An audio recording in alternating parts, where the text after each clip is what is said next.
YouTube, Instagram və TikTok hesablarımı takip edib, videoları bəyənib dostlarınızla paylaşmağı unutmayın. Dekabrın 14-də OTK sınaq imtahanına salınmış sualların izahına davam edirəm.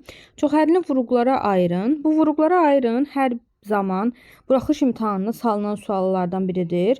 Bunu necə vurğulara ayırarıq? Baxın, x çıx 2-nin kvadratı çıxılsın 4y üstü 4 burada bir hərlisi var. Bunu biz 2y kvadratının kvadratı formasında yazarıq.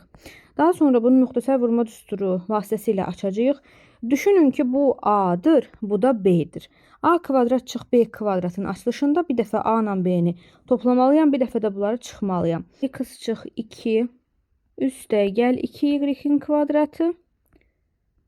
Bir dəfə də x çıx 2 çıx 2y-in kvadratı. Düzgün cavab olacaq Y variantı.